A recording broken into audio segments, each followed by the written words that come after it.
Cet hôtel, vous ne l'avez probablement jamais vu. Pourtant, c'est l'un des hôtels les plus exceptionnels au monde, un hôtel unique en son genre qui n'aurait probablement jamais dû exister, mais qui pourtant est bien réel. Et je vous emmène le découvrir. Bienvenue au Intercontinental Shanghai Wonderland.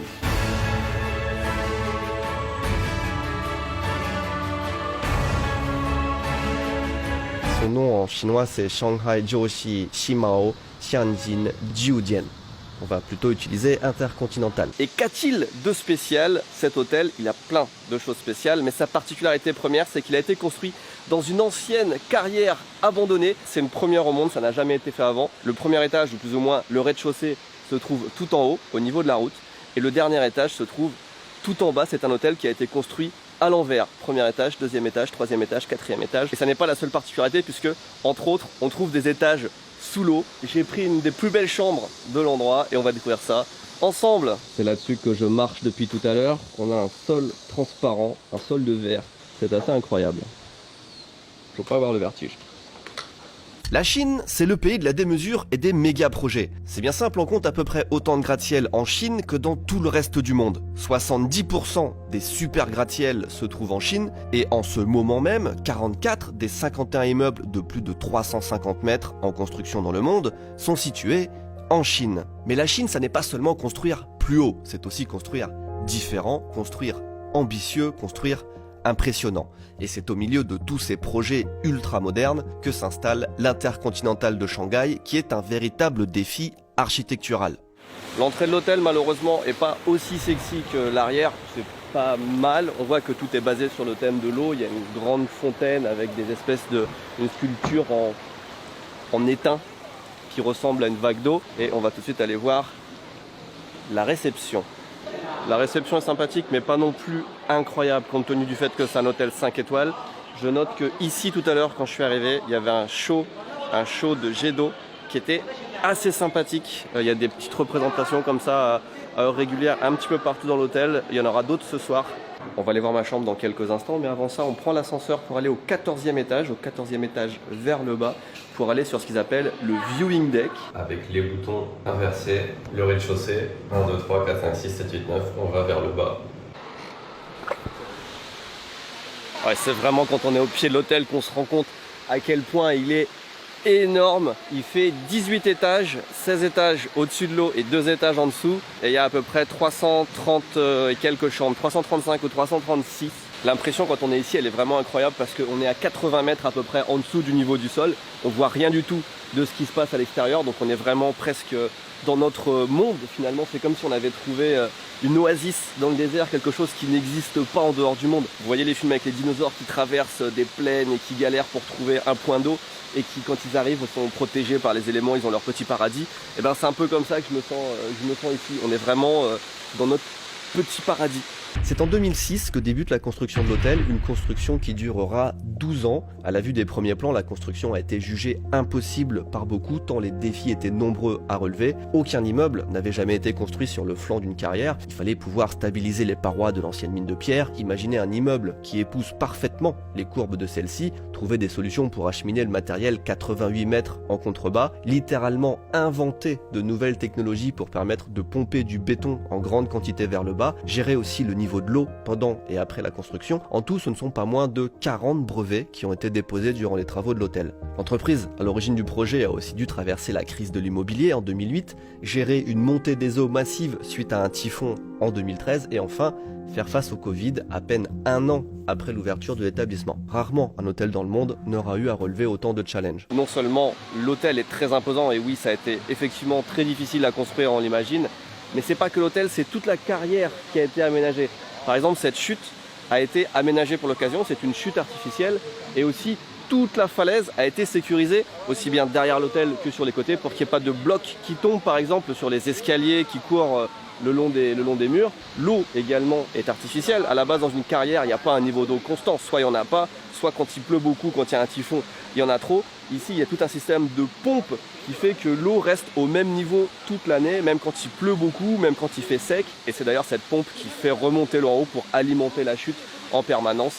Et puis tous les petits jets d'eau qu'on voit à droite à gauche. Donc c'est vraiment exceptionnel ce qui a été construit là. C'est pas un hôtel, c'est une carrière entière qui a été aménagée Et ça ne m'étonne pas que ça ait pris autant d'années, de 2006 à 2018, 12 ans, c'est beaucoup. J'arrive à l'étage où se trouve ma chambre et l'atmosphère a totalement changé. On est presque comme dans un sous-marin, c'est des petits couloirs très sombres. Il y a un son très feutré avec la moquette et les murs épais. Pourquoi? Eh bien la réponse c'est parce qu'on est sous l'eau. Il y a 2 niveaux de l'hôtel qui sont sous l'eau. Il y en a un tout en bas qui est réservé à la maintenance et il y en a un qui est réservé aux chambres premium. Et vous allez voir pourquoi on est sous l'eau. Donc vous avez déjà un petit indice. 15e étage, chambre 23. On représente la Creuse comme d'habitude. Tada! Cette chambre, c'est la chambre premium avec vue sous l'eau. Underwater view, s'il vous plaît. On est tout de suite accueilli par un gigantesque aquarium. J'ai jamais eu ça dans aucune de mes chambres. Et je suis partagé entre émerveillement, parce que c'est très beau, et aussi un petit peu déception, parce que naïvement, je m'attendais à ce que la chambre soit vraiment sous l'eau de la carrière. Mais c'est pas ça en fait, c'est juste une reconstitution. Je sais pas si c'est le vrai niveau de l'eau qu'il y a là, mais c'est un aquarium qui a une profondeur de peut-être 1,50 m, 2 mètres grand maximum avec quelques poissons.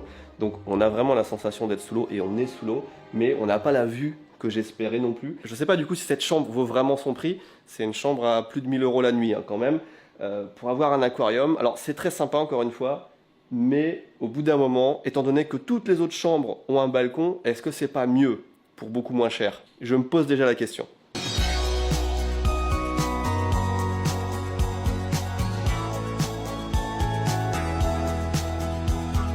Mis à part ce petit détail, la chambre est vraiment très quali et on est accueilli par un petit snack. Regardez, il y a une petite roue avec des fruits. Ça, c'est incroyable. Quand il y a des fruits dans un hôtel, tu sais que tu as pris une chambre qui coûte cher. Dear Mr. Tevni, welcome to Intercontinental Shanghai Wonderland. La mascotte de l'hôtel, c'est un petit mineur avec son jeans et puis sa petite pioche. Et puis, on a une petite...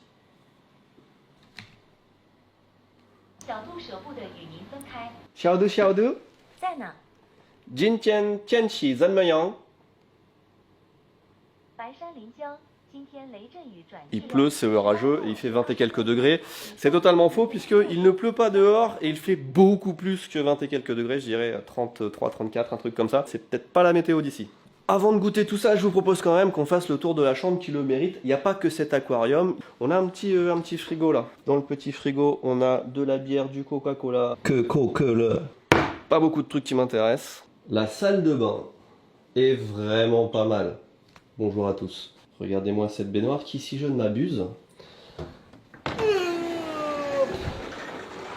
Oh là là là là là là là là, ça j'aime ça. Ce soir ici, ça va être incroyable. Petit bain chaud avec vue sur l'aquarium. Ici, la petite tablette là avec quelques fruits frais, une boisson. Je me mets Netflix là avec une série. Incroyable, je dors là-dedans. Et les toilettes. Toilettes à la japonaise! C'est comme ça qu'on reconnaît les hôtels de luxe. Il y a des fruits et il y a des toilettes à la japonaise. J'avoue, je me suis montré un petit peu feignant durant mon séjour avec la chambre. J'avais le droit à quelques avantages, accès à des lounges, tea party. Il y avait aussi pas mal d'activités à découvrir au sein de l'hôtel comme du paddle, du karting, de la tyrolienne, une piscine aussi. Et j'ai rien fait de tout ça, je me suis juste contenté de manger mes petits fours en essayant de compter les poissons de l'aquarium. Ce que je ne voulais absolument pas louper en revanche, c'est le buffet du soir. Il y a plusieurs restaurants dans l'hôtel, mais le buffet c'est toujours un bon moyen pour juger la qualité de chaque établissement parce qu'on peut facilement les comparer entre eux. Et pour le coup, je n'ai pas été déçu du tout. Ah, ce buffet était incroyable. On va lui donner la note de 9,5 sur 10 d'un point de vue nourriture. Il y a juste le pain qui était pas ouf, mais il y avait un choix plus que suffisant. De la nourriture chinoise à volonté évidemment, mais même du japonais, de la nourriture un peu occidentalisée, beaucoup de viande, de la très bonne viande. Le point faible de ce buffet, c'est les clients, parce que c'était tellement bruyant, beaucoup d'enfants, ça criait dans tous les sens, et c'est dommage de manger de la si bonne nourriture, de manger ça dans une ambiance très très bruyante. Mais apparemment c'est un hôtel familial, mais en tout cas le buffet est validé. Bon, il y a quand même un ou deux trucs qui m'ont un petit peu fait sourire. Ils n'ont pas de cuillère à dessert par exemple, ils ont des super bons desserts. Oh, j'ai mangé une mousse au chocolat incroyable. Et ils ont des petits desserts comme ça dans des petits ramequins. Ils n'ont pas de cuillère qui va avec, il faut manger avec une cuillère pour enfants. Ça casse un peu un petit peu le truc. Les yaourts, c'est à la paille. Mais c'est des détails, j'ai très bien mangé. Si vous vous rappelez, à l'ancienne, on faisait le tour de tous les bons hôtels un peu dans différents pays. Ça faisait longtemps que j'avais pas fait ça et ça me fait tellement plaisir de refaire ça. C'est un kiff total. Il y a très peu d'étrangers. Je suis peut-être même aujourd'hui le seul étranger de tout l'hôtel alors qu'il y a plus de 300 chambres. C'est vraiment un endroit pour les Chinois. Pourquoi? Je pense que c'est parce qu'on est très excentré de Shanghai. On est à plus d'une heure de voiture, à peu près 40 km. Et aussi, évidemment, l'hôtel a ouvert en novembre 2018. C'était un an à peine avant le début du Covid. Et rapidement, la Chine a fermé ses frontières. Pendant 3 ans, elle vient de réouvrir en mars 2023 ses frontières. Donc, pendant les 4 ans et demi de vie de l'hôtel, il y a eu 3 ans de Covid et d'interdiction de tourisme en Chine. Donc, personne, en fait, dans le monde n'a pu découvrir cet hôtel. Et c'est dommage, parce qu'il vaut le coup d'être visité. Je pose la caméra et je digère 30 minutes et après je crois qu'il y a un show à 8h30 s'il n'y a pas trop de vent. Hier il y avait un typhon donc je suis pas sûr, on croise les doigts. Ça vient d'être confirmé, le show débute dans 1 minute. Mesdames et messieurs, préparez-vous pour le show du siècle. Je sais pas ce que ça va être en fait.